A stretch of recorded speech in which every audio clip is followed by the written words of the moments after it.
This video I'm going to talk about email retargeting. Before I actually get into what email retargeting is, I want to flash a little image and it'll probably appear around here somewhere. And this image is showing results of sales that have been generated from automated emails, i.e. retargeting emails, which I created in a system for a customer who has a Shopify store.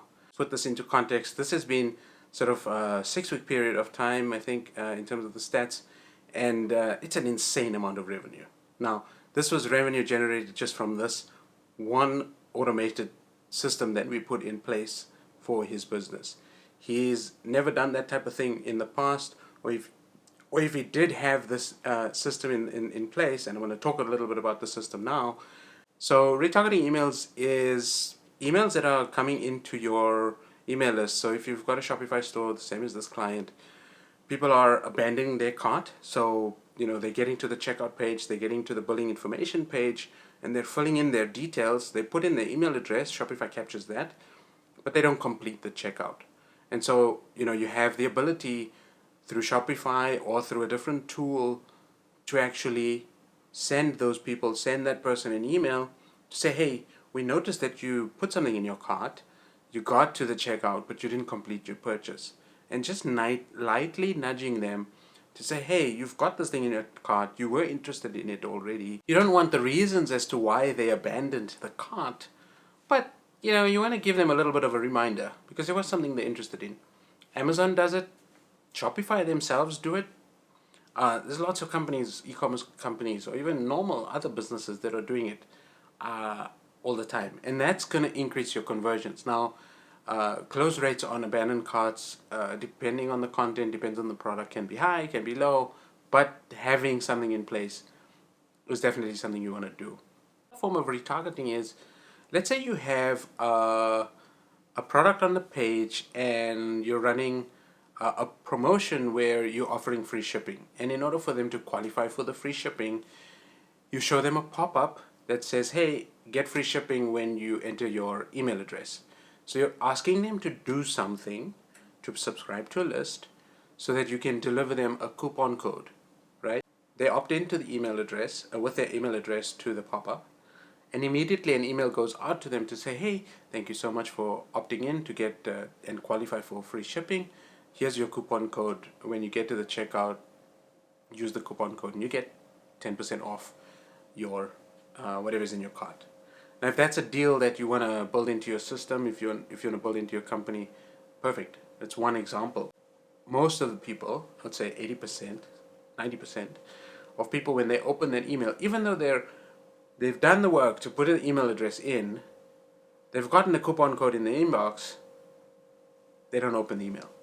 Maybe 70% of people, they don't open the email. We don't know why. It could be that they made a spelling mistake on the email address.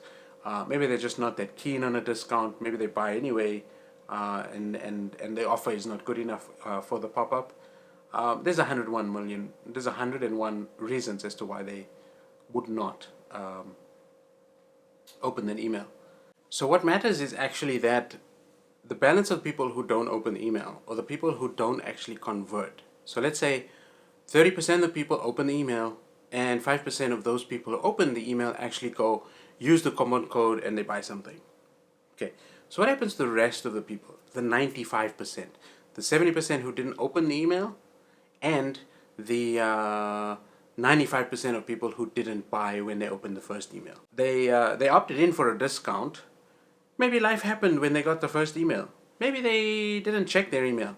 Maybe they opted in, but they realized that they didn't have their email app on the phone, or they didn't have a decent internet connection, or whatever the case may be. They were getting off a train to get into a taxi so that they can get home. Life happens, So why not email them a reminder, maybe 3-4 hours later. Say, hey, you interested in this deal? Do you want to still check it out? Here's the code. And of course, there's tension that you can create in those emails. So, have the code expire at a certain point, and then send a reminder email a couple hours before it expires. You can do a few of those things to try to boost the conversions and boost the create a little bit of tension in terms of getting people to use the code. And yeah, that helps. And just by putting these little systems, like we may think that, oh God, that's so simple. Or you may think, hey, that's so cheesy. But you know what? People get in, life gets in the way. People get stuck with stuff. People are busy. People are, there's so much distraction. There's so many points of attention that are trying to grab us. You know, notifications from Facebook, notifications from Instagram, your emails buzzing all day long, your whatever, you're getting phone calls, you know, wife or whatever. Like, there's lots of stuff going on in your day. So, you know, just having these automated tools where if you're running a business and you're trying to leverage the tools, you're trying to automate things, you're trying to get as much as you can out for your customers, right? At the end of the day, if people have shown an interest already, they're kind of 50% of the way there. All they need to do is just finalize their decision. They've already made a decision in some way, or they've made a micro decision in terms of getting to where they want to get to. You know, help them along. There's nothing wrong with that. I don't see anything wrong with that. Where I do have a problem is by over emailing them, right? We're talking specifically about retargeting emails. If you're emailing them every single hour to say, hey, buy my shit, buy my stuff, buy my stuff, buy my stuff, not cool. I don't enjoy that. I don't think that's appropriate. And you're going to get high unsubscribes, and people are going to complain, and your domain deliverability is going to get poor. Email people with permission. So by them opting in to the pop-up, by them asking for the coupon code, we want people to engage. We want them to see what we have on offer, and then buy into that process, to buy into the fact that yes, they can get a discount, or they can jump in on a challenge, or they can qualify for a freebie, or in a contest, or you know, sign up to the newsletter because they know that, you know, Black Friday is coming up and maybe there's a deal in the Black Friday email campaign. And you can actually set things up that way, where, you know, you're letting people know that this list, that this subscription is going to benefit them. How does it benefit them? That's the most important piece. You could have your retargeting email set up against your funnel, even if it's not an e-commerce business. Your funnel could be maybe a phone call funnel. Maybe it's a webinar that you're promoting. You know, people that have opted in for the webinar but didn't show up. Send them an email to say, hey, here's the replay. You missed it, but here's the replay. Or, you missed it, but there's still a deal. Or, hey, you know what? I'm actually going to run the webinar again. Why don't you register for the next one if you couldn't make it for the first one? If it's a phone call funnel, people miss phone calls all the time. Send them a follow-up email. Say, hey, I'm sorry that I missed you on XYZ date, so-and-so time. Perhaps life got in the way. Shall we reschedule? You may recover a few of those, most likely not, but it's worth trying. And if you have an automated system, why not have the system do the emails for you? Automate that process so you don't have to think about it. If you understand the topic, if you're agreeing with me in terms of what retargeting emails can and can't do, or if you've done some email retargeting in a ninja way that I haven't mentioned in this video, comment below.